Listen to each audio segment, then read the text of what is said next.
Madame, Monsieur, tout le plaisir est le mien de vous retrouver pour cette édition de Scène de Presse. Scène de Presse, la plateforme des échanges entre les journalistes et les experts triés sur le volet. À Scène de Presse, nous refaisons l'actualité de la semaine à travers un débat intéressant. Au sommet de cette édition, nous avons le Forum international sur l'économie numérique.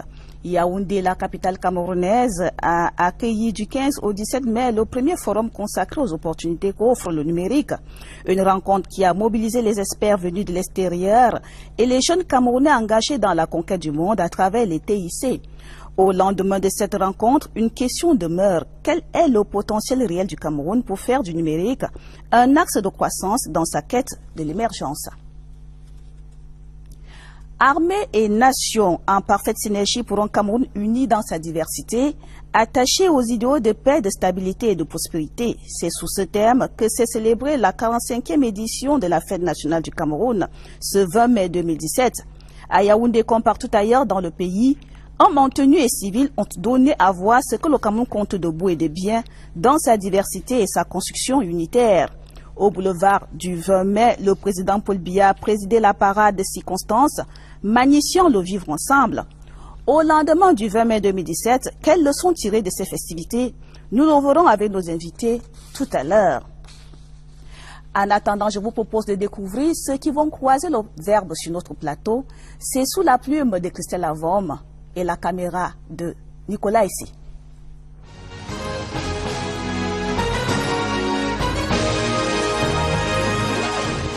Théophile Abega Moussa est ingénieur informaticien option système d'information, directeur de MGSoft, première start-up entreprise du numérique au Cameroun. Après un passage par l'écurie de l'Institut africain d'informatique du Cameroun, il obtient son diplôme à la Northern Illinois University à DeKalb. Speaker sur le numérique, le geek est écrivain. Il a publié en 2011 « Le temps de la cybercriminalité et de la cyberinsécurité en Afrique, le cas du Cameroun ». Enseignant associé à l'ESTIC et à l'École des Postes, Théophile Abega Moussa est un expert en cybercriminalité. Pierre-François Kamanou est le président du réseau des professionnels du secteur des télécommunications, des TIC et du numérique au Cameroun. Titulaire d'un doctorat d'ingénieur Subtélécom Paris, il débute sa carrière en 1985 à Alcatel en France comme ingénieur d'études. PFK participe à l'élaboration des spécifications du réseau mobile GSM auprès du docteur Mohamed Ibrahim. Il devient 10 ans plus tard directeur de Business Development au sein du groupe MSI Cellular Investment. Directeur général de Télécel Gabon en 1999, il crée GTS Infotel au Cameroun en 2002. Réseau virtuel des services mobiles à valeur ajoutée en Afrique. Récompensé pour son travail, il reçoit le prix du pionnier du développement des services de télécommunication au Nigeria. Celui qu'on ne présente plus, c'est le colonel Bajek Didier, la voix de la grande muette. Il est le chef de la division de la communication au ministère de la Défense. Chouchou des médias, il est connu du grand public pour ses punchlines qui présentent une armée camerounaise forte et au service de la population. Diplômé de l'école militaire interarmée promotion, ouverture et démocratie en 1993, il a suivi une formation en Public Affairs Officer de l'Université de défense de Beijing. Le pilote, breveté de l'école de pilotage Amaury de Lagrange, est doctorant en sciences politiques. Son thème de recherche, l'architecture de paix et de sécurité de l'Union africaine en contexte des guerres asymétriques. Diplômé en journalisme et communication de masse, intéressé par les questions de société de développement, Nganzi Rodrigue-Nino est journaliste au Baromètre communautaire. Titulaire d'une licence de l'université de Boya, le journaliste a longtemps baladé sa plume dans les différents tabloïds des rédactions audiovisuelles. Volunteer Program Assistant Manager au COICA, il est celui-là qui saura faire l'analyse des 3 grands sujets ce soir, à savoir le Forum international sur l'économie numérique, les entorses de l'unité nationale et les retombées de la conférence économique internationale un an après.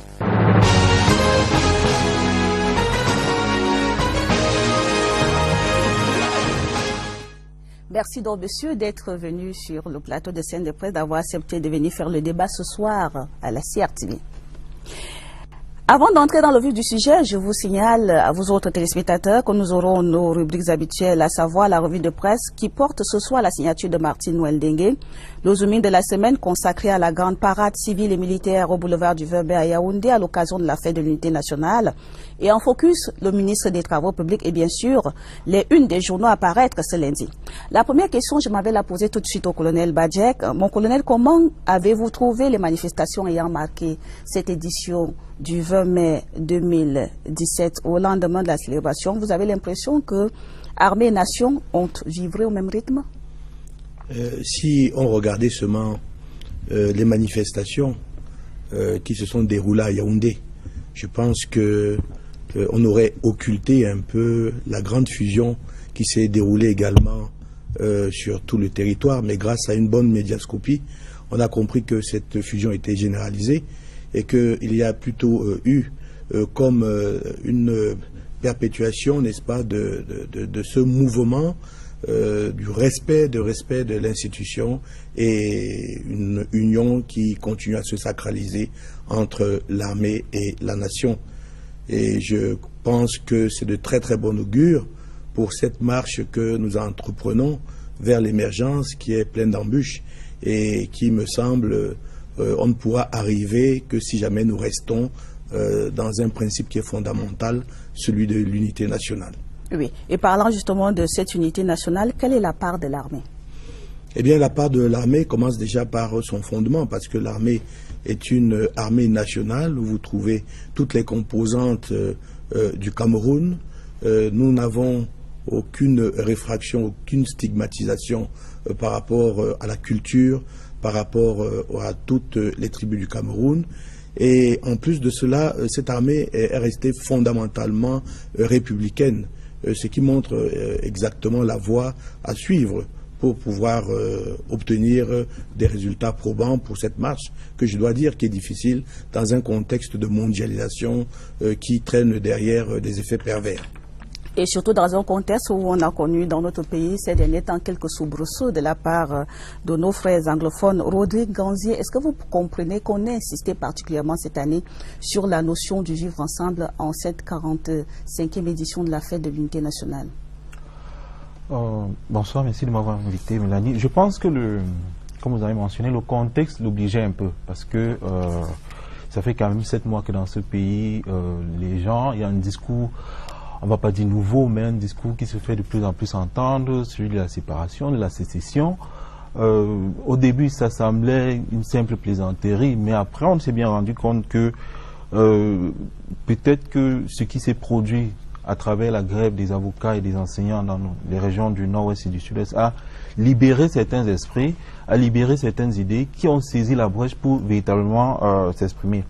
Maintenant, est-ce que c'était opportun de parler à mes nations? Moi, je pense, pour cette raison-là, oui, mais aussi pour ce qui se passe dans les régions septentrionales du pays, parce que il faut quand même reconnaître que même si on avait des raisons autrefois de porter des critiques, c'est pas que les raisons manquent aujourd'hui, de porter des critiques contre notre armée, le travail qu'elle abat au niveau des régions septentrionales contre l'ennemi, la secte islamique, fait qu'aujourd'hui, on pense quand même qu'il y a une sorte de symbiose entre l'armée et la nation, et c'était bien de vouloir, de pouvoir exacerber ça à cette occasion, même si je pense que le 20 mai, bon, c'est vraiment une simple mise en scène. L'union entre l'armée et la nation, c'est une affaire au quotidien avec ses hauts et ses bas. Oui, Tofila Begamoussa, le vivre ensemble, c'est une réalité camerounaise, c'est une nécessité de construction de l'unité nationale? Le vivre ensemble est une réalité au niveau du Cameroun. Parfois, je me pose la question, est-ce qu'on devrait même mettre ça sur la table? Parce que il suffit de sillonner la ville de Yaoundé et la ville de Douala. Mais moi qui suis habitant de Yaoundé, si vous allez au quartier Briqueterie, vous constaterez qu'il y a des communautés là-bas qui vivent ensemble sans avoir d'anicroche. C'est des communautés à la fois qui sont issues des diverses régions du pays, que ce soit la région septentrionale du Cameroun, mais du centre et également de l'ouest. Mais en plus de cela, Il y a un autre vivre ensemble que le Cameroun peut mettre à l'avant-scène, c'est celui de la cohabitation interreligieuse. Vous trouvez, je prends toujours le cas de la briqueterie, où vous trouverez des musulmans vivre côte à côte avec des chrétiens sans que cela ne pose de problème. C'est des cas comme ça que le Cameroun devrait vendre, parce qu'ailleurs on ne trouve pas facilement ce type de cohabitation. Oui. Pierre Kamano, vous êtes, depuis votre posture aujourd'hui, acteur de la société civile, promoteur d'une entreprise qui fait dans les TIC. Est-ce que vous comprenez qu'on revienne toujours sur la nécessité d'un État unitaire, sur cette nécessité de construire un pays uni, un Cameroun prospère, un Cameroun garant des idéaux de paix? Oui, bien entendu.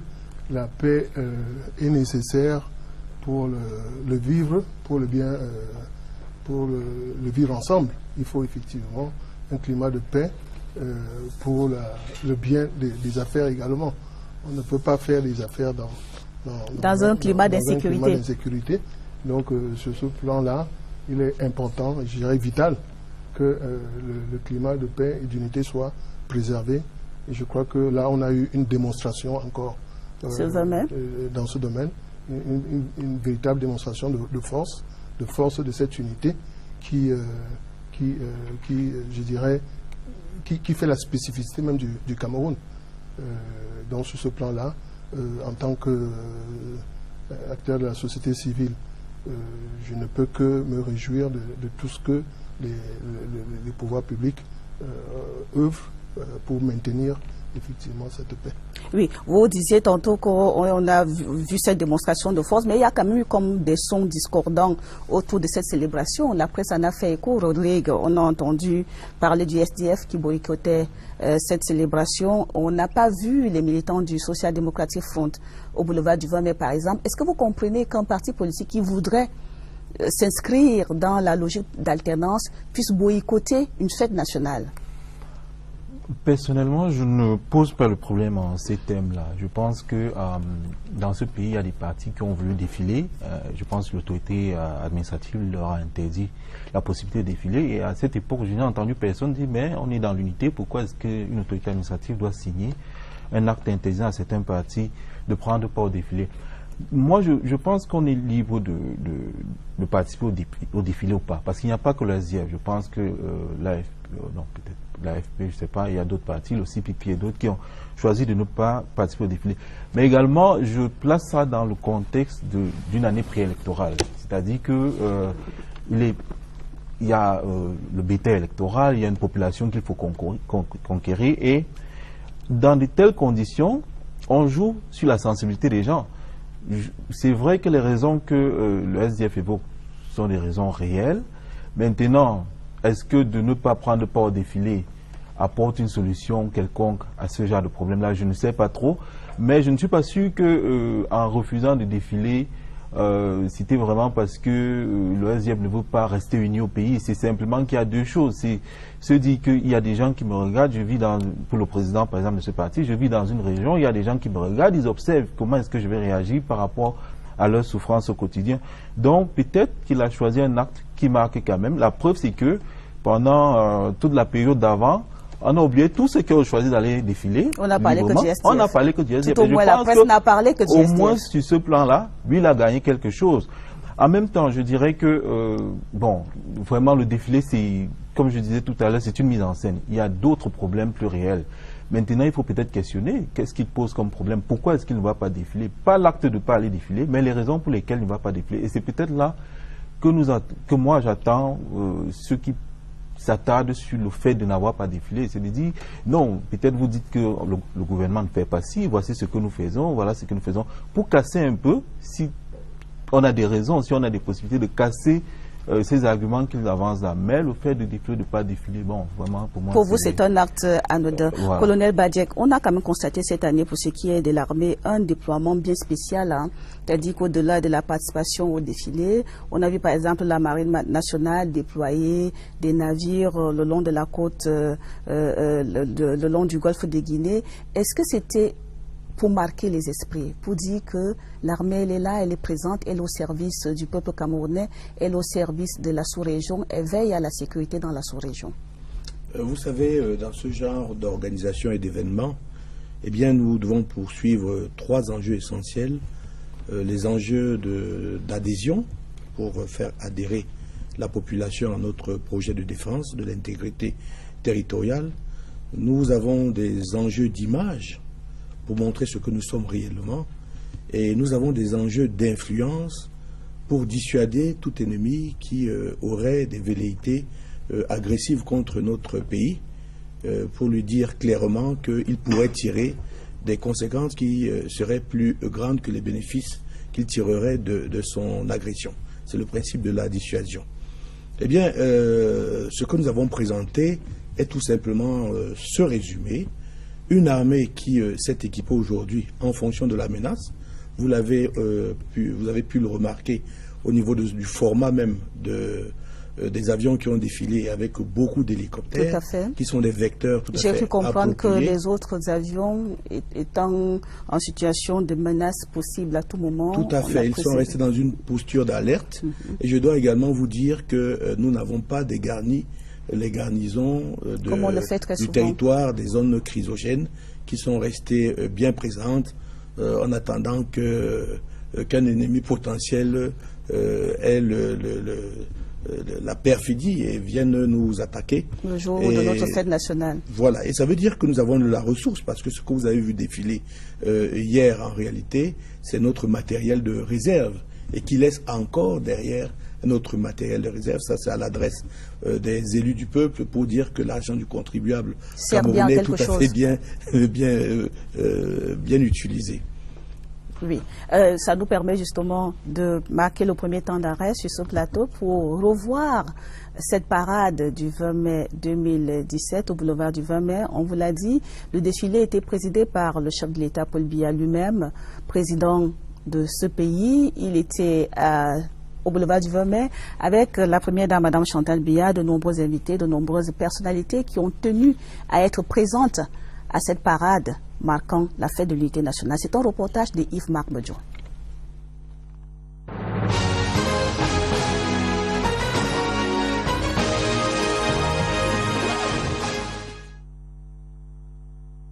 Ce samedi 20 mai 2017, le Cameroun est dans la joie. La joie d'un peuple fier d'appartenir à une même nation. Un Cameroun uni et indivisible. Cette joie, partie des 4 coins du pays, s'exprime jusqu'à l'entrée du palais de l'unité, dont les grilles ne vont pas tarder à s'ouvrir. Le président de la République est en route pour le boulevard éponyme du 20 mai, en route pour la grande communion avec son peuple. C'est une communion annuelle, mais qui cette année revêt une tonalité toute particulière. Tiré par 24 motocyclettes du groupement d'honneur de la garde présidentielle, le cortège présidentiel sera bientôt rejoint par la cavalerie. L'actualité de ces derniers mois dans les régions du nord-ouest et du sud-ouest a mis à rude épreuve notre désir de vivre ensemble. Mais fort heureusement, le peuple camerounais et son armée ont su faire bloc contre les sirènes de la division. Et ce 20 mai 2017, devant l'incarnation la plus achevée de cette unité, ces différents acteurs s'apprêtent à renouveler leur choix déterminé pour l'indivisibilité du Cameroun. À son arrivée à la place des cérémonies, le président de la République est accueilli à sa descente de voiture par le ministre délégué à la présidence chargé de la Défense, Joseph Betty Assomon. À cet instant précis, c'est le pouls de la nation entière qui bat au boulevard du 20 mai. Dans un cérémonial des plus réglés, le président Biya sacrifie au rituel d'exécution de l'hymne national avant de s'incliner devant le drapeau de la République. Le passage des troupes qui s'effectue par la suite en voiture va donner l'occasion aux forces de défense et de sécurité de faire allégeance à leur chef. Et parce que le 20 mai est le rendez-vous de toute la nation camerounaise, cette revue des troupes va également donner l'opportunité au président Biya d'entrer en totale immersion avec son peuple qui est venu mêler sa joie à la sienne. À la tribune officielle, le président Biya est accueilli par le président du Sénat, Marcel Nyadifendji, avant de s'installer au milieu du parterre distingué de personnalités et du nombreux public venus vivre l'événement avec lui. Vêtue aux couleurs du pagne de l'Organisation des femmes du Rassemblement démocratique du peuple camerounais, dont elle assure la présidence d'honneur, la première dame Chantal Biya illumine comme à l'accoutumée la beauté de la parade. Une parade dont le commandement est assuré pour cette 45e édition par le général de brigade Ezor Mvondo Simon, commandant de la 11e brigade d'infanterie motorisée. Le ton proprement dit au défilé est donné par la police camerounaise qui, à travers un carrousel en 4 tableaux, résume l'essentiel de ses missions au service de tous et de chacun. Le doigté des forces de police sera une fois de plus sollicité pour l'animation musicale de la parade militaire. Une parade militaire qui met en exergue les 2 carrés de la garde présidentielle, dont le pas synchronisé et déterminé symbolise toute la bravoure des éléments qui constituent cette unité d'élite. Pendant ce temps, dans les airs, les vrombissements des escadrilles de l'armée de l'air camerounaise déchirent déjà le ciel. Déjà au devant de la scène, il y a quelques semaines, à la faveur du triomphe de sa 35e promotion, l'EMIA, l'école militaire interarmée, s'illustre une fois encore par la discipline de ses apprenants. Idem pour la gendarmerie nationale, les troupes aéroportées de Kotaba, le bataillon onusien, dont le passage suscite admiration et curiosité. Dans un ensemble minutieux et cohérent, l'on verra par la suite défiler les unités montées et motorisées. Une belle exposition qui dévoile toute la puissance de feu des forces de défense et de sécurité de notre pays. En un peu moins d'une heure, l'armée camerounaise dévoile toute sa force de frappe et c'est sans surprise que le président de la République va quitter la tribune pour venir féliciter chaleureusement le commandant des troupes. Le second tableau de la journée peut alors s'ouvrir avec en ouverture l'Institut national de la jeunesse et des sports et l'École nationale d'administration et de magistrature ENAM.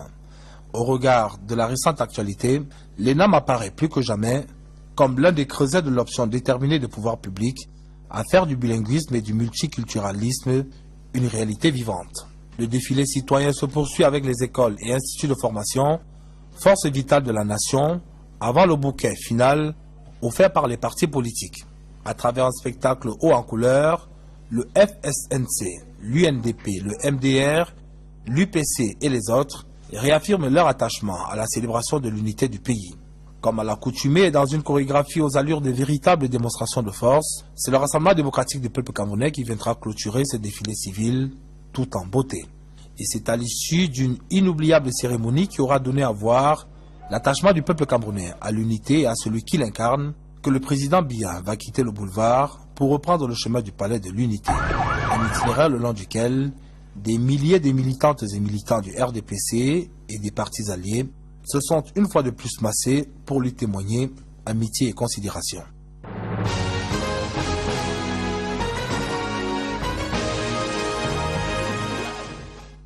Théophile Abégamoussa, vous l'avez revu, de nombreux partis politiques ont préparé à ce défilé du 20 mai 2017 ici à Yaoundé. On parlait tantôt du cas du SDF qui a choisi de boycotter ce moment de communion. Est-ce que ce ne serait pas la fête nationale ne devrait pas être au moment de trêve pour les hommes politiques? On pourrait fumer le calumet de la paix le jour de la fête nationale, juste le temps d'une célébration et d'une communion. Je suis de ceux qui pensent que la non-participation de certains partis politiques à ce défilé est un non-événement. Parce que le fait qu'il n'ait pas défilé n'a pas empêché qu'il y ait une communion entre le peuple et son armée, par exemple. Le peuple et son armée, voilà. Donc ça, c'est la première chose. La deuxième chose, c'est que là où certains partis politiques ont boycotté le vote, comme on le dit, d'autres en ont profité pour faire une démonstration de force. On a vu le cas du MRC à Douala. La troisième chose, c'est que le défilé même des partis politiques, c'est une spécificité, si vous voulez, de certains pays africains. Ailleurs, les partis politiques ne défilent pas. Donc, pour moi, si les médias n'enflaient pas la non-participation des médias, on ne saurait même pas, si vous allez demander à une Baye Amselam, est-ce que tel ou tel parti a défilé, elle ne saura pas, mais elle vous dira que l'armée a défilé, etc. Donc, pour moi, c'est un non-événement. Oui. Monsieur François-Pierre Kamanou, vous êtes de cet avis également, c'est un non-événement, on ne devrait pas nous attarder dessus, plutôt parler des choses qui œuvrent et concourent à la construction du pays. Oui, en effet, je suis vraiment d'avis avec Théophile. C'est vraiment un non-événement. On ne devrait pas faire plus de publicité qu'il n'en faut. Autour de ça, qu'il en faut. Si je pouvais me m'ajouter, j'ai une autre réflexion, c'est que au moment où effectivement certains compatriotes, parce qu'il reste des compatriotes,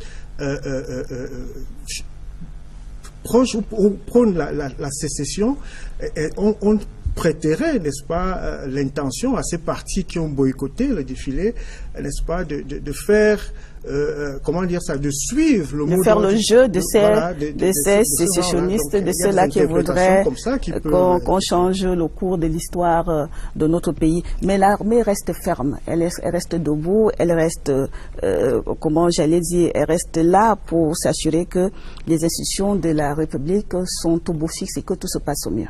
Déjà, l'armée est apolitique. Je dois le dire ici, c'est pour ça que je ne participe pas à ce genre de débat, au débat politique. Et l'armée est républicaine. Elle est là pour protéger l'intégrité territoriale, elle est là pour protéger les institutions et pour protéger la personne qui les incarne. C'est-à-dire le chef de l'État. Il se trouve que le président de la République est également le chef des armées. Et cela ne fait pas l'ombre d'un doute au niveau des militaires. Nous sommes là pour protéger ces institutions. Et un regard voudrait seulement dire que nous avons retenu cette phrase du président de la République au quartier général lorsque nous avons perdu 4 militaires au cours d'un crash d'hélicoptère. Il disait tout simplement que le sang de nos soldats devrait nous parler. Lorsque nous sommes au front, il n'y a pas d'anglophones, il n'y a pas de francophones. Il n'y a pas de Bamléké, il n'y a pas de Bassa. Il n'y a pas de musulmans, il n'y a pas de chrétiens. Je voulais dire comme ça que l'unité nationale nous a montré les belles pages de ce pays. Je fais juste allusion aux dernières performances des Lions indomptables. Tout à fait. On ne vendait pas cher leur peau au début de cette compétition. Ils n'étaient même pas outsiders. Mais grâce à une parfaite unité, une parfaite compréhension dans l'équipe, vous avez vu jusqu'où cette équipe est arrivée. Elle a pu brandir le trophée qui nous manquait depuis un bout de temps et qui nous a ramené, qui nous a été ramené ici et qui a circulé partout au Cameroun. Et je pense que nous étions fiers que ce trophée revienne ici et nous avons senti comme un frémissement lorsqu'il est revenu. C'est le même frémissement que nous sentons lorsque nous écoutons l'hymne national du Cameroun. Oui, Didier Badiek, pour rajouter à ce que vous disiez tantôt, et sur les Lions indomptables, c'est que lorsque les Lions indomptables gagnaient, c'était au beau milieu de la crise anglophone. En ce moment-là, il y a eu comme un arrêt. Plus personne n'a pensé à cette crise-là. Même ceux qui revendiquaient il y a quelque temps se sont mis à célébrer, à jubiler et à honorer ces joueurs-là. C'est dit que lorsque on a un Cameroun qui gagne, il n'y a plus d'anglophones, il n'y a plus de francophones, Rodrigue. Oui, quand le Cameroun gagne, on est tous Camerounais. Les victoires sont bonnes pour tout le monde, même pour celui qui croisait les doigts pour que ce soit l'effet inverse qui se produise. Une fois que c'est fait, c'est bien. Et c'est pour ça que je dis que ces partis-là ne défilent pas, ne veulent pas, à mon sens, dire qu'ils sont contre l'unité. Parce que le président du SDF n'était pas seulement, il était à la tribune à Bamenda quand le trophée arrivait dans sa ville. Je pense qu'il était au palais de l'unité quand on recevait cette équipe nationale-là. Donc, il communie avec tout le peuple. Je me dis simplement que il y a une situation de crise, il y a un homme politique. On joue sur tout. 2018, c'est dans quelques mois. Tout ce qui peut toucher la sensibilité des gens, c'est bon à prendre. C'est pour ça que je pense que, en réalité, ce n'est même pas un acte. Aujourd'hui, vraiment, il a juste voulu faire tache d'huile. Et je dis, il a réussi parce que tout le monde en parle. Mais s'il ne pense pas, s'il ne croit pas que ce pays-ci doit vivre dans l'unité, je pense que dans les jours qui viennent, on verra d'autres actes qui montrent clairement qu'il se désolidarise de tout ce qui est fait en communion avec tout le monde. Mais je doute fort qu'il puisse en arriver là, parce que quand la campagne électorale va commencer, qu'il faudra aller dans toutes les régions, aussi bien au sud-ouest, au nord-ouest qu'ailleurs, au centre, le SDF ne va pas s'arrêter en disant, parce que le SDF n'a pas un problème avec la population. Le SDF dit avoir un problème avec la façon dont les revendications, bon, maintenant on ne sait plus trop qui, des avocats, des enseignants et d'autres populations anglophones, la façon dont ces revendications sont gérées, mais pas forcément avec les populations. Sinon, que feront les militants SDF de Yaoundé, de Douala, de Ngaoundéré et tout le reste? Oui, ils ont des sénateurs par ailleurs. Je pense qu'ils n'ont pas un problème à l'unité. Non seulement ils ont des sénateurs, mais ils ont également des députés. Voilà. Nous allons marquer un second temps d'arrêt sur ce plateau pour parler, pour feuilleter la presse et voir justement ce que la presse a dit de la fête de l'unité nationale et d'autres sujets qui ont marqué l'actualité de la semaine. C'est une signature de Martine Noël Dengue.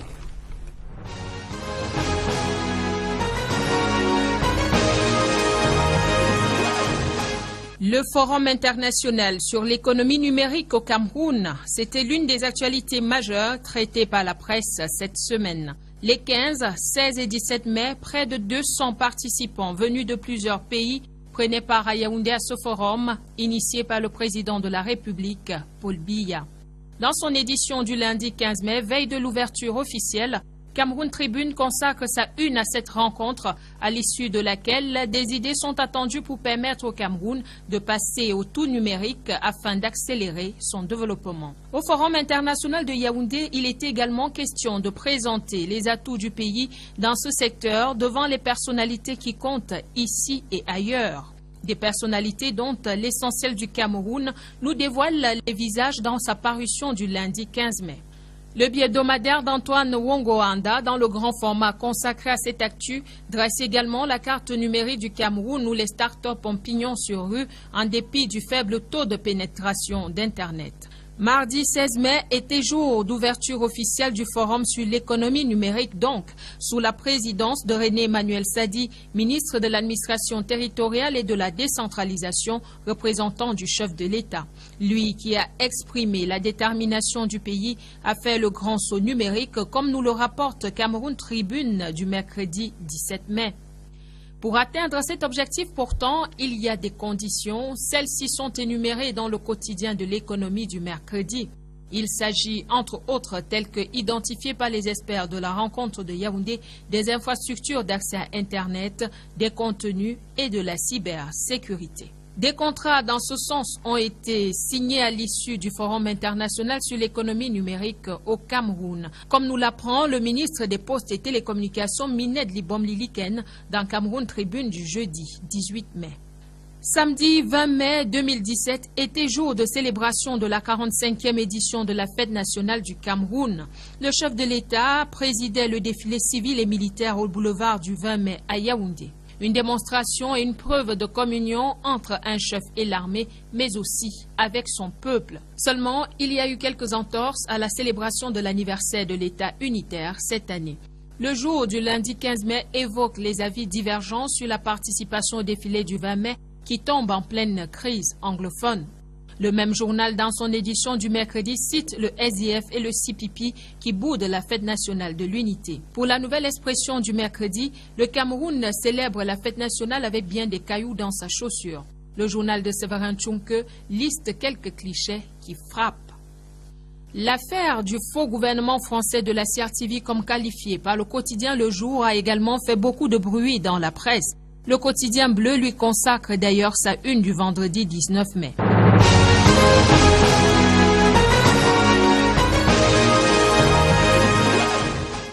Avant de continuer avec notre débat ici sur le plateau, j'aimerais vous lire cet important communiqué signé du directeur général de la CRTV qui rappelle que dans l'édition du 20h30 du journal télévisé du lundi 15 mai 2017 sur la CRTV, la présentatrice Madame Adel Mbala a malencontreusement annoncé la formation et la composition d'un nouveau gouvernement français. En fait, elle relayait des informations diffusées sur les médias sociaux. Le directeur général de la CRTV tient à présenter ses sincères excuses à tous les publics de l'Office, au Cameroun et au-delà, et particulièrement à la communauté française pour cette grave méprise. Il réaffirme que la CRTV reste attachée à la rigueur professionnelle et à l'exigence de vérification des informations qu'elle diffuse sur ses antennes. Le directeur général de la CRTV tient à rassurer les auditeurs et les téléspectateurs que toutes les mesures sont prises pour redoubler de vigilance afin de circonscrire ce type d'incident. C'est donc un communiqué signé de Charles Ndongo, le directeur général de la CRTV. On l'a vu dans cette revue de presse le 15 au 17 mai 2017 et il s'est tenu ici à Yaoundé un forum sur l'économie numérique, une initiative du ministère des Postes et Télécommunications parrainée par le président de la République, Paul Biya. Il était question de promouvoir cette nouvelle piste de visier d'emploi et d'opportunités de croissance. Qu'est-ce qu'on peut retenir de ce forum, Théophile Abega Moussa? Vous y avez pris part? Oui, bien sûr, j'y étais. C'est une belle initiative. Mais je voudrais, avant de répondre à votre question, peut-être déblayer un peu le terrain. C'est-à-dire que nous parlons d'économie numérique depuis que le chef de l'État a évoqué ce concept Mais simplement, il faut dire que l'économie numérique a vu ou voit progressivement le jour. On en parle depuis plus de 5 ans déjà. Ça c'est la première chose. La deuxième chose, c'est que il y a aussi une grande confusion qui se fait parmi ceux qui prennent la parole entre les termes suivants: économie numérique et informatisation. Informatisation et numérisation. Numérisation et transformation numérique. C'est des expressions qui renvoient à différentes réalités. Mais lorsque vous suivez certaines personnes intervenir, vous avez l'impression qu'elles mélangent toutes ces expressions. Mais bon, alors, l'économie numérique, de manière résumée, c'est lorsque l'on utilise les technologies de l'information et la communication au service de la production des biens et des services, la commercialisation et la diffusion des services à valeur ajoutée. Voilà simplement définir ce que c'est que l'économie numérique. Et on en est là ici au Cameroun en ce moment, François-Pierre Kamounou. Aujourd'hui, on est acteur. Il y a des Camerounais qui sont acteurs de cette économie. Oui, effectivement, je vais rebondir sur ce que Théophile a dit à l'instant. Il est difficile là de définir l'économie numérique simplement par des comment dirais-je, en se limitant uniquement à des paroles, n'est-ce pas? Il faudrait à un moment passer à la concrétisation de tout ce que nous disons, nous écrivons depuis un certain temps. On en parle. On ne fait que parler de cette économie. Vous avez l'impression qu'on ne fait pas suffisamment ce qu'il faut pour qu'on s'approprie l'économie numérique, ou alors qu'on puisse lever les possibilités qu'offre l'économie numérique? Écoutez, pour faire simple, le constat de retard que le président de la République a relevé il y a 2 ans, ce constat est toujours d'actualité. Hein. Il reste d'actualité. Depuis 2 ans, on n'a pas évolué, on n'a pas suffisamment évolué. Il n'y a aucune initiative qui, aujourd'hui... Vous voulez parler de l'initiative gouvernementale qui permet de faciliter? Les initiatives gouvernementales sont louables. Elles confirment simplement que la volonté politique y est. Ça, il faut le reconnaître. À ce niveau-là, la volonté est affichée de façon claire et indiscutable. Ce forum ne traduit que cette volonté, il faut le dire, et saluer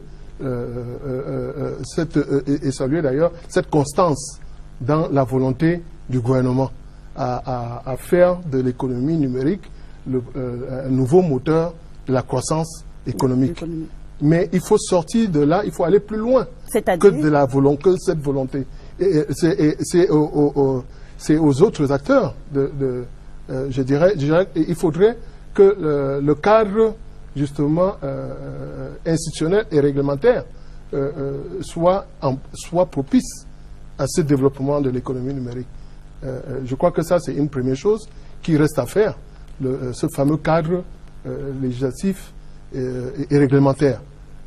Nous sommes des entrepreneurs du secteur privé.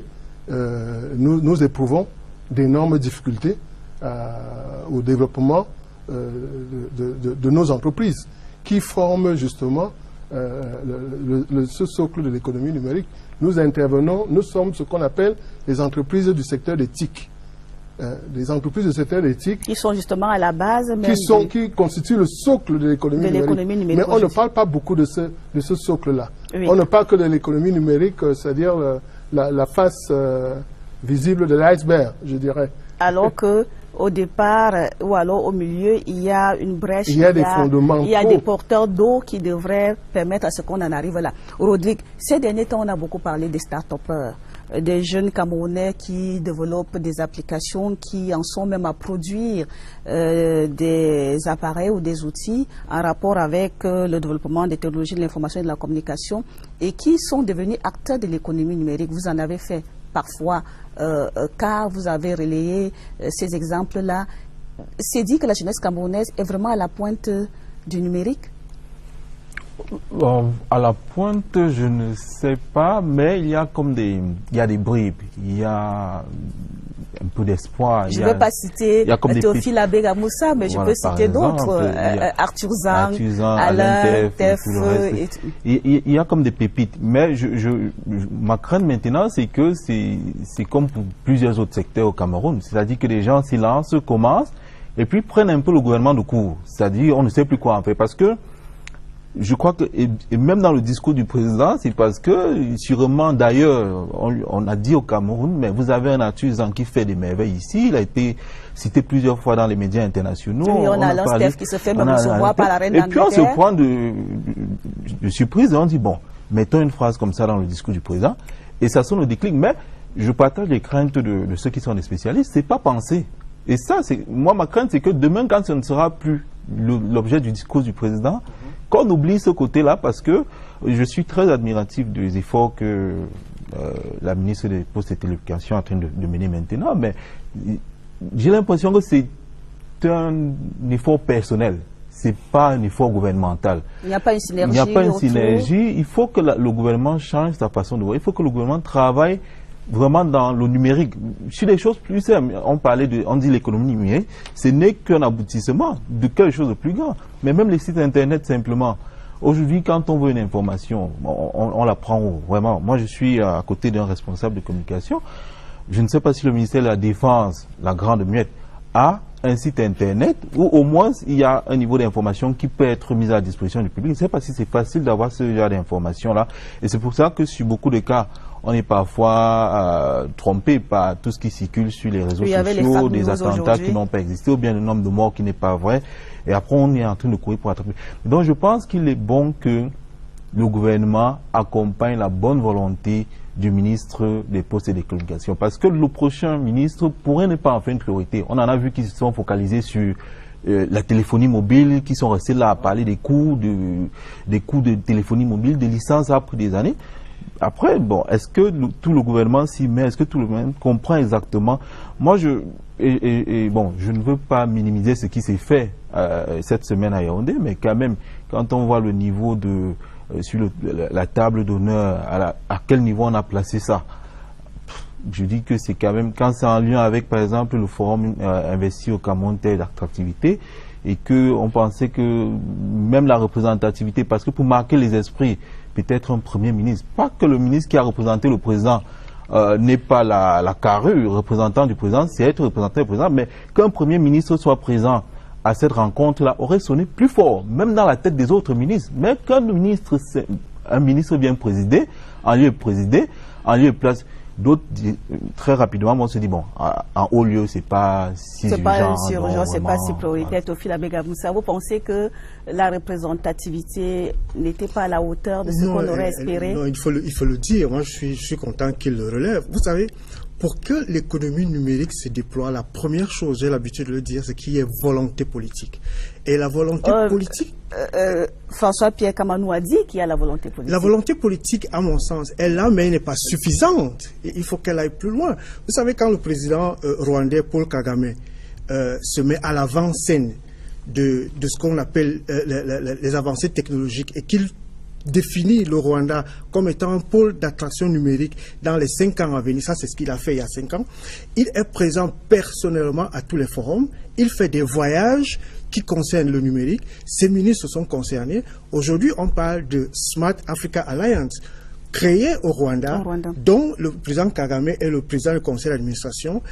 Parmi les membres, on retrouve le président du Gabon, le président du Tchad, ça c'est l'Afrique centrale, et vous retrouvez le président togolais, vous retrouvez le président ivoirien, etc., qui sont à l'intérieur. Donc je suis d'accord avec lui qu'au niveau de la représentativité, au moins pour ouvrir, pour déclarer ouvert la cérémonie de ce forum, on aurait attendu le Premier ministre. Tout au moins. Tout au moins. Ça, c'est entendu. Colonel Badiek, on sait que lorsqu'on parle de développement des technologies du numérique, l'armée n'est pas en reste.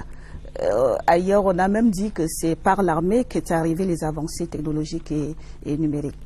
De toutes les manières, l'armée est toujours en avant-garde sur le plan technologique et nous faisons beaucoup de choses aujourd'hui avec le numérique, notamment le chiffre des transmissions. Et nous sommes quand même passés à une appropriation je ne vais pas dire définitive, contre l'analogique. On est passé au niveau du numérique. Est-ce que j'aurais bien voulu ajouter à ce que vous dites? Il devrait avoir cette asymptote-là entre l'industrialisation qui commence à naître au niveau du Cameroun et cette fourniture de biens et de services. Le Cameroun a encore un territoire sur le plan économique qui est tout à fait vierge. Et c'est pour ça que je voulais dire que c'est une occasion de pouvoir s'unir pour développer justement tous ces secteurs-là, et que nous avons quand même un rendez-vous qui est l'horizon 2050, après le rendez-vous de l'émergence, bien sûr. Et il y a tellement de choses à faire dans ce pays que si jamais nous perdions du temps à brandir comme ça des velléités irrédentistes, ou alors des guerres à gauche et à droite, eh bien, nous perdons énormément de temps. On perdra en ressources, on perd des temps, on perd en ressources également. Et je dois dire qu'il ne faut pas être pessimiste. Justement, un forum qui réunit des scientifiques, c'est bien pour pouvoir percer l'abcès, c'est bien pour pouvoir relever tout ce qui ne se passe pas de la bonne manière. Je crois que c'est un bon départ, et on va voir comment est-ce que ce secteur, qui est générateur d'emplois, peut être développé de manière formidable. Vous savez, le gène camerounais est un gène particulier. J'ai toujours foi en ce que est le Camerounais. Nous sommes très ingénieux, et je pense que en essayant d'entourer tout cela avec une volonté gouvernementale, les choses vont bien se passer et on va décoller très vite. Et il faut dire aussi une chose, c'est que on n'a jamais pris d'autres pays comme étant des exemples. On est nous-mêmes, et je crois qu'il faudrait aller vers cette autonomie, et ce n'est que par là qu'on va pouvoir faire préserver en fait une certaine indépendance, une certaine souveraineté, parce que c'est ça aussi l'enjeu dans les années à venir. Oui, le développement de ces structures et de cette économie numérique. François-Pierre Kamano, vous disiez tantôt que les petites et moyennes entreprises qui sont dans le secteur des technologies de l'information et de la communication éprouvent des difficultés à se faire entendre et même à se développer, que l'accent est mis sur les multinationales et parfois sur les start-up. Qu'est-ce qu'il faut exactement pour tirer vers l'avant les petites et moyennes entreprises camerounaises qui sont dans les technologies de l'information et de la communication? Oui, en fait, l'économie numérique n'est pas en réalité différente de l'économie traditionnelle. L'économie traditionnelle, il y a trois classes. La classe moyenne, les gros et les petits. Je crois qu'on devrait retrouver on devrait retrouver les trois classes également dans l'économie numérique. La seule différence, c'est que les transactions se font par des canaux numériques et non pas des canaux physiques. Dans l'économie traditionnelle, les échanges, c'est le contact d'homme à homme. Les échanges, c'est-à-dire de type conversationnel et de type transactionnel, parce qu'il faut d'abord converser avant de faire une transaction. Je vais dans une boutique, bonsoir, je veux tel produit. On converse avant de faire la transaction. Donc, c'est le même principe qu'on devrait appliquer dans l'économie numérique. C'est-à-dire qu'on devrait pouvoir retrouver dans l'économie numérique. La seule différence, c'est que les contacts ne sont pas physiques. Tout est fait de façon numérique, virtuelle. Donc, il faudrait maintenir. Par contre, le principe doit rester le même. Il faudrait pouvoir échanger, donc communiquer de façon numérique, c'est-à-dire via Internet. Parce que quand on parle de numérique, il y a Internet qui est au centre c'est le moteur de cette transaction-là. On va revenir là-dessus, le temps pour nous de marquer notre arrêt. On va y revenir, Monsieur Kamano, c'est de marquer cet arrêt-là pour prendre le focus de la semaine sur le ministre des Travaux publics qui était à Bamenda pour lancer les travaux de reconstruction de la route Babadjo-Bamenda, une route qui a fait couler beaucoup d'encre de salive ces derniers temps dans le landerneau médiatique et même politique de notre pays. Et il revient sur le bilan qu'il fait de son séjour dans la région du Nord-Ouest. C'est donc le ministre Emmanuel Gano Djoumessi en posture d'invité de cette édition de Scène de Presse.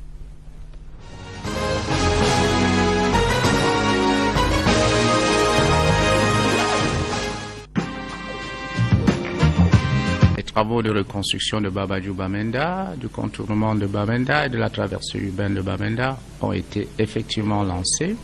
Ils vont se déployer sur 3 ateliers différents pour que nous puissions rencontrer le délai de réalisation de 24 mois. Nous avons aussi visité les sections de la Ring-Route, 324 km. Nous avons visité une section de 60 km. Ring-Route dont nous structurons le financement de la construction avec le concours de la Banque africaine de développement. Ça, c'est pour les travaux de construction. S'agissant maintenant des travaux de maintenance et de l'entretien routier, je dois dire que tous les contrats, 98% des contrats de 2016 sont en cours d'exécution pour améliorer le niveau de service des infrastructures routières concernées. Ceux de 2017 sont en cours de démarrage. Les entreprises ont parfois été perturbées dans le démarrage de leurs travaux par des personnes qui venaient leur faire interdiction d'avoir à travailler. À cet égard, je dois déplorer cette situation et j'ai invité ceux qui ont à le faire de cesser de tirer les avancées vers le développement de cette partie du pays vers le bas. Mais d'une manière générale, les travaux de maintenance et d'entretien routiers se font de la manière la plus satisfaisante qui soit. En dépit des difficultés que nous rencontrons pour le paiement, il faut le dire, en dépit aussi des difficultés que nous rencontrons au plan écologique, il pleut beaucoup. Alors, mais les efforts sont faits pour que le niveau de service de ces routes soit satisfaisant.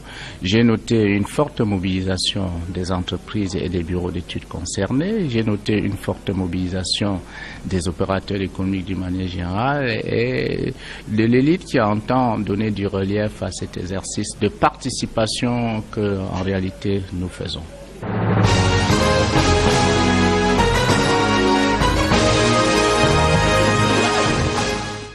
Monsieur François-Pierre Kamanou, je reviens donc à vous. Qu'est-ce qu'il faut concrètement pour permettre aux petites et moyennes entreprises camerounaises qui font donc dans le secteur des TIC et le numérique de se développer? Alors, oui, effectivement, j'expliquais que dans cette économie numérique, il y a plusieurs... Elle repose sur deux bases, si vous voulez, finalement. Une base de consommateurs numériques, donc connectés. Les consommateurs connectés, c'est la population qui doit bénéficier de la connexion Internet sur le mobile.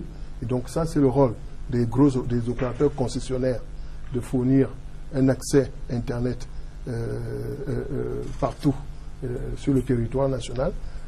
Et ensuite, il faudrait une autre base qui est constituée ici des entreprises, des administrations, pour qu'ils fournissent des contenus, qui fournissent des services accessibles depuis le téléphone mobile. Donc, et c'est là où les opérateurs nationaux devraient jouer un rôle pour le développement de ces services à valeur ajoutée, des contenus accessibles depuis un téléphone, soit via le canal GSM, soit le canal Internet. Et donc, face à toutes ces difficultés, nous, les opérateurs nationaux, nous nous sommes regroupés au sein de cette nouvelle association qui s'appelle donc le REPTIC, le réseau des professionnels du secteur des télécoms, des TIC et du numérique, pour essayer le constat que nous avons fait, c'est déjà qu'ailleurs, dans les autres pays, il y a des structures comme celle-là qui se regroupent, qui réfléchissent et qui deviennent une force de proposition. Une force de proposition pour les pouvoirs publics. Et également pour les gros opérateurs qui sont les providers d'Internet. Effectivement, c'est pour pouvoir discuter avec les pouvoirs publics de manière à améliorer le cadre de développement de nos activités et défendre effectivement nos intérêts pour un développement inclusif de l'économie numérique. Oui, Tofila Begamoussa, on parlait des contenus. Parce qu'il y a quelque temps, on a interviewé le ministre des Postes et Télécommunications qui disait c'est bien l'économie numérique, c'est bien de mettre Internet à la portée de tous les Camerounais, mais il y a quelque chose d'important, c'est le contenu. Est-ce qu'aujourd'hui, on a des contenus nécessaires pour aller véritablement vers cette économie numérique? Avant de répondre à la question du contenu, il faut d'abord se dire que l'économie numérique camerounaise contribue à seulement 5% du PIB. C'est très bas. On a la potentialité d'aller plus loin que cela. Et ces 5%, c'est majoritairement, on va dire à 90%, les opérateurs de téléphonie mobile. 99. 99. Or, ils ne sont que l'un des 5 acteurs, parce que les fournitures, ceux qui font les contenus font partie de l'écosystème. On ne parle pas beaucoup de ce qu'essayait de dire M. Kamara tout à l'heure. Donc, il faudrait qu'on réfléchisse à comment est-ce qu'on passe de 5% de contribution au PIB à 10%, voire 15%. 20%, parce que si on s'attarde aux opérateurs de téléphonie mobile, nous resterons à 5%. Alors, les contenus. Les pays africains ont un défi, c'est de produire des contenus. Mais voici ce que moi je dis souvent. Il ne s'agit pas seulement de produire des contenus. Lorsqu'on a produit des contenus qui sont des services à valeur ajoutée, il faut pouvoir créer de la richesse avec ces contenus. Parce que chez nous, on est rentré dans un système où on pense qu'on va créer une application et on va la mettre gratuitement à la disposition. Alors que ce n'est pas ça, il faut vendre son application. Il faut pouvoir vendre son application. Pour se faire de l'argent. Et là se pose une deuxième question de notre économie numérique. Comment est-ce que nous vendons? À ce niveau, je vous amène à observer que depuis 2 ou 3 ans, les startups qui sont nées, donc la mienne, ont la peine à décoller parce qu'il manque cet élément monnaie virtuelle qui permettrait à ce que nous puissions vendre les contenus que nous produisons. C'est entendu. Je vous permets de découvrir avec Agnès Solange à Bessolo les unes des journaux à paraître ce lundi. Agnès Solange, bonsoir. Bonsoir Mélanie. Que nous réserve la presse? Eh bien, la presse, évidemment, au lendemain de la célébration de la fête nationale de l'unité, souligne la volonté du peuple camerounais de maintenir le pays uni et indivisible. La presse qui parle aussi finance avec la 52e Assemblée générale de la Banque africaine de développement, la BAD. Mais d'abord, cette désolation exprimée par le journal Mutation qui titre « Le centre de promotion de la femme et de la famille incendié à Bamenda ». La une du quotidien renvoie à une scène de vandalisme de certains badauds qui ont mis le feu aux bâtiments qui abritaient les services de la promotion de la femme et de la famille de ce côté-là. Avec l'eau financier d'Afrique, les TIC gagnent en amplitude 5 stratégies pour aider les jeunes dans l'économie numérique. Le journal explique qu'il faut s'inscrire sur les plateformes en ligne, requérir les compétences numériques dans tous les secteurs, personnaliser les programmes d'enseignement et de formation, entre autres recommandations de la Banque mondiale. Des propositions que ne saurait rejeter la Banque africaine de développement qui tient sa 52e Assemblée générale depuis ce dimanche en Inde. Camer Presse, qui relaie l'information, fait également un gros plan serré sur les patrons de banques au Cameroun, en soulignant l'entrée dans ce cercle fermé de la gente féminine. Côté assurance, Ecomatin évalue les chiffres concernant la prime de responsabilité civile et automobile. En constat, elle est en nette augmentation de 39% depuis 7 ans. L'anecdote vient nous rappeler que la dette publique du Cameroun est en augmentation aussi, selon le rapport de l'agence américaine de notation Standard & Poor's. Voilà, Mélanie, pour les unes de ce lundi 22 mai 2017. Je vous donne rendez-vous en kiosque Ariana. Bien d'autres, et à bien d'autres journaux qui vous y attendent. Bonsoir. Merci Agnès Solange, merci pour cette revue des unes à paraître ce lundi dans les kiosques de la capitale et partout ailleurs dans le pays. C'est donc avec cette revue des unes des journaux de lundi que prend fin cette édition de Scène de Presse. C'était un plaisir d'être en votre compagnie. Nous vous donnons rendez-vous la semaine prochaine pour une autre édition de Scène de Presse. Mais en attendant, restez sur la CRTV et à très bientôt.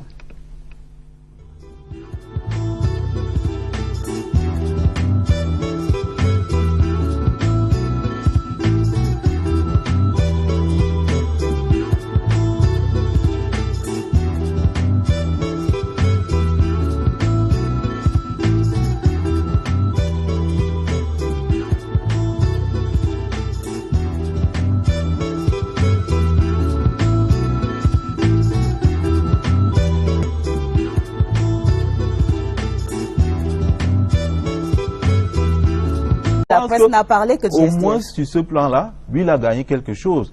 En même temps, je dirais que, bon, vraiment le défilé, c'est, comme je disais tout à l'heure, c'est une mise en scène. Il y a d'autres problèmes plus réels. Maintenant, il faut peut-être questionner qu'est-ce qu'il pose comme problème. Pourquoi est-ce qu'il ne va pas défiler? Pas l'acte de ne pas aller défiler, mais les raisons pour lesquelles il ne va pas défiler. Et c'est peut-être là que moi j'attends ceux qui s'attarde sur le fait de n'avoir pas défilé. C'est de dire, non, peut-être vous dites que le gouvernement ne fait pas ci, voici ce que nous faisons, voilà ce que nous faisons. Pour casser un peu, si on a des raisons, si on a des possibilités de casser ces arguments qu'ils avancent là. Mais le fait de défiler, de ne pas défiler, bon, vraiment, pour moi... Pour vous, c'est un acte anodin. Voilà. Colonel Badiek, on a quand même constaté cette année, pour ce qui est de l'armée, un déploiement bien spécial. Hein. C'est-à-dire qu'au-delà de la participation au défilé, on a vu par exemple la Marine nationale déployer des navires le long de la côte, le long du golfe de Guinée. Est-ce que c'était pour marquer les esprits, pour dire que l'armée, elle est là, elle est présente, elle est au service du peuple camerounais, elle est au service de la sous-région, elle veille à la sécurité dans la sous-région? Vous savez, dans ce genre d'organisation et d'événements, eh bien, nous devons poursuivre 3 enjeux essentiels. Les enjeux d'adhésion, pour faire adhérer la population à notre projet de défense de l'intégrité territoriale. Nous avons des enjeux d'image, pour montrer ce que nous sommes réellement, et nous avons des enjeux d'influence pour dissuader tout ennemi qui aurait des velléités agressives contre notre pays, pour lui dire clairement qu'il pourrait tirer des conséquences qui seraient plus grandes que les bénéfices qu'il tirerait de son agression. C'est le principe de la dissuasion. Eh bien, ce que nous avons présenté est tout simplement ce résumé. Une armée qui s'est équipée aujourd'hui en fonction de la menace, vous avez pu le remarquer au niveau du format même des avions qui ont défilé avec beaucoup d'hélicoptères, qui sont des vecteurs tout à fait appropriés. J'ai pu comprendre que les autres avions étant en situation de menace possible à tout moment. Tout à fait, ils sont restés dans une posture d'alerte. Et je dois également vous dire que nous n'avons pas dégarni les garnisons du territoire, des zones chrysogènes qui sont restées bien présentes en attendant qu'un ennemi potentiel ait la perfidie et vienne nous attaquer. Le jour de notre fête nationale. Voilà, et ça veut dire que nous avons de la ressource, parce que ce que vous avez vu défiler hier, en réalité, c'est notre matériel de réserve, et qui laisse encore derrière notre matériel de réserve. Ça, c'est à l'adresse des élus du peuple pour dire que l'argent du contribuable camerounais est tout à fait bien utilisé. Oui, ça nous permet justement de marquer le premier temps d'arrêt sur ce plateau pour revoir cette parade du 20 mai 2017 au boulevard du 20 mai. On vous l'a dit, le défilé était présidé par le chef de l'État Paul Biya lui-même, président de ce pays. Il était au boulevard du 20 mai avec la première dame, Madame Chantal Biya, de nombreux invités, de nombreuses personnalités qui ont tenu à être présentes à cette parade marquant la fête de l'unité nationale. C'est un reportage de Yves-Marc Bodjo. 1999, il crée GTS Infotel au Cameroun en 2002.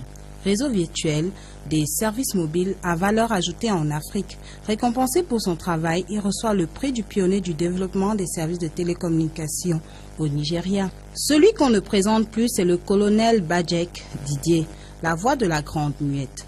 Il est le chef de la division de la communication au ministère de la Défense. Chouchou des médias, il est connu du grand public pour ses punchlines qui présentent une armée camerounaise forte et au service de la population. Diplômé de l'école militaire interarmée promotion, ouverture et démocratie en 1993, il a suivi une formation en Public Affairs Officer de l'Université de défense de Beijing. Le pilote, breveté de l'école de pilotage Amaury de Lagrange, est doctorant en sciences politiques. Son thème de recherche, l'architecture de paix et de sécurité de l'Union africaine en contexte des guerres asymétriques. Diplômé en journalisme et communication de masse, intéressé par les questions de société de développement, Nganzi Rodrigue-Nino est journaliste au Baromètre communautaire. Titulaire d'une licence de l'université de Boya, le journaliste a longtemps baladé sa plume dans les différents tabloïds des rédactions audiovisuelles. Volunteer Program Assistant Manager au COICA, il est celui-là qui saura faire l'analyse des 3 grands sujets ce soir, à savoir le Forum international sur l'économie numérique, les entorses de l'unité nationale et les retombées de la conférence économique internationale un an après.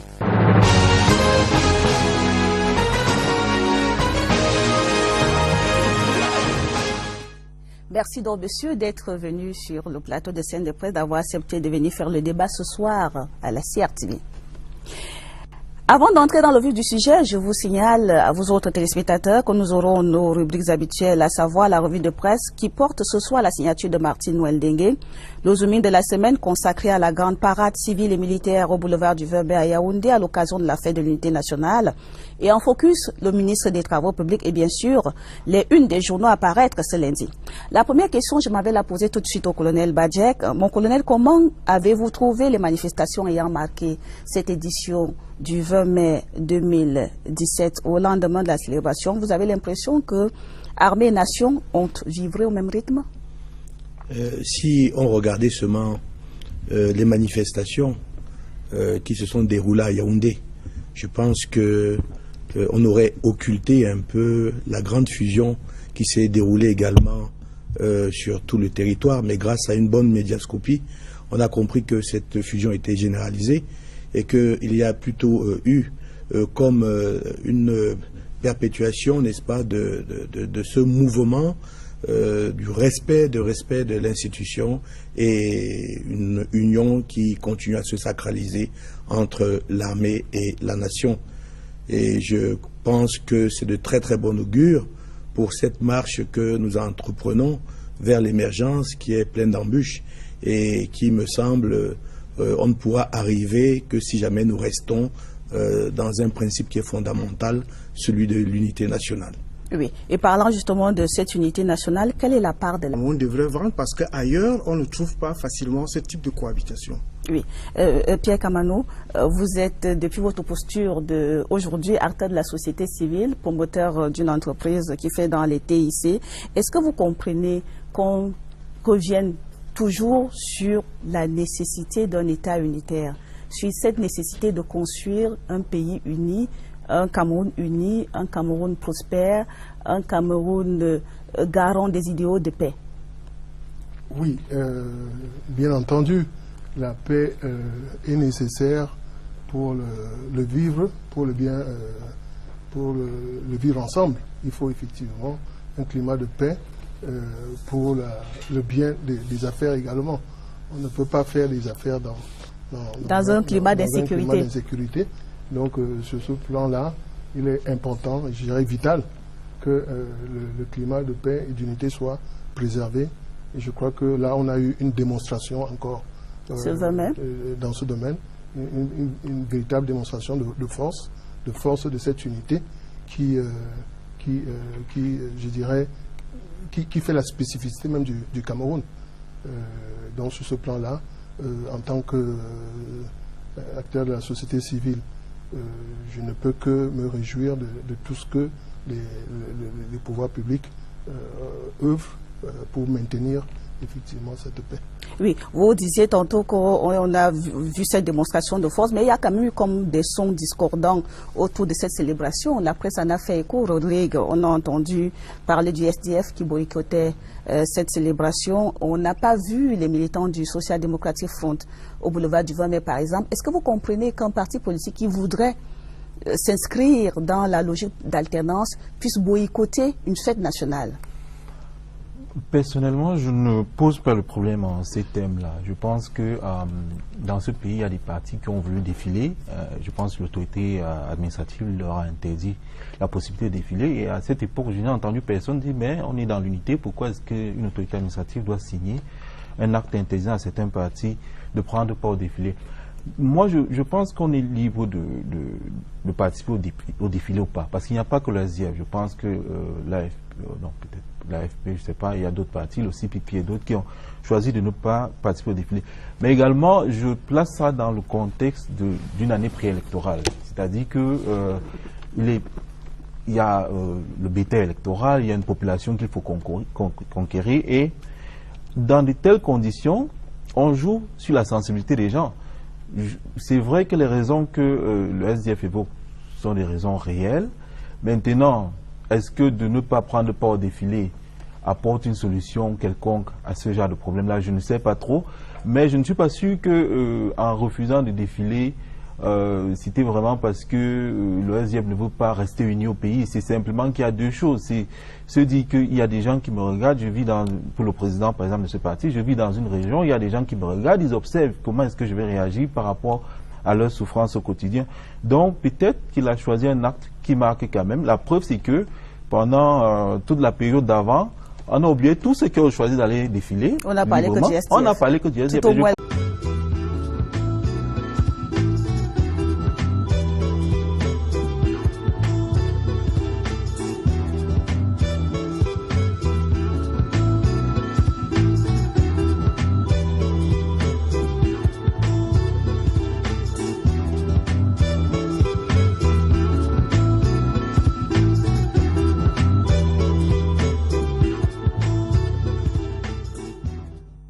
Madame, Monsieur, tout le plaisir est le mien de vous retrouver pour cette édition de Scène de Presse. Scène de Presse, la plateforme des échanges entre les journalistes et les experts criés sur le volet. À Scène de Presse, nous refaisons l'actualité de la semaine à travers un débat intéressant. Au sommet de cette édition, nous avons le Forum international sur l'économie numérique.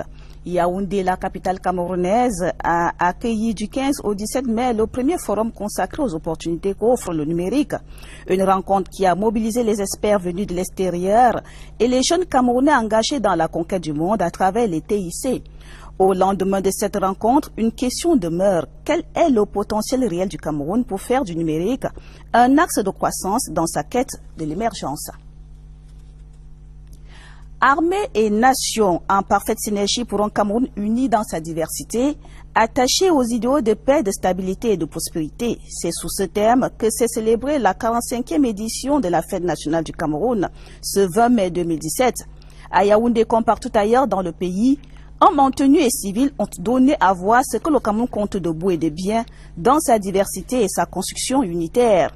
Au boulevard du 20 mai, le président Paul Biya a présidé la parade de circonstances, magnifiant le vivre ensemble. Au lendemain du 20 mai 2017, quelles leçons tirées de ces festivités? Nous le verrons avec nos invités tout à l'heure. En attendant, je vous propose de découvrir ceux qui vont croiser le verbe sur notre plateau. C'est sous la plume de Christelle Avom et la caméra de Nicolas ici.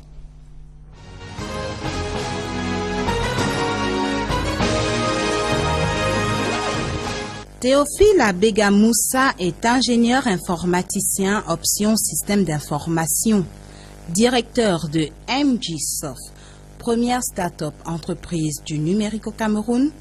Après un passage par l'écurie de l'Institut africain d'informatique du Cameroun, il obtient son diplôme à la Northern Illinois University à DeKalb. Speaker sur le numérique, le geek est écrivain. Il a publié en 2011 « Le temps de la cybercriminalité et de la cyberinsécurité en Afrique, le cas du Cameroun ».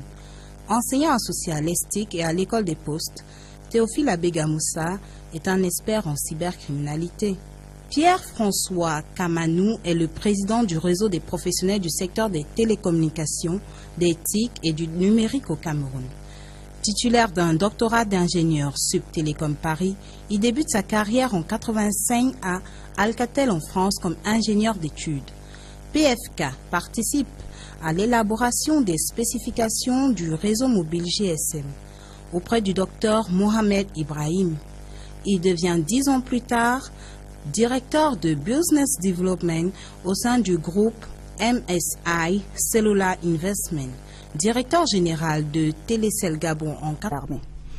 Eh bien, la part de l'armée commence déjà par son fondement, parce que l'armée est une armée nationale où vous trouvez toutes les composantes du Cameroun. Nous n'avons aucune réfraction, aucune stigmatisation par rapport à la culture, par rapport à toutes les tribus du Cameroun.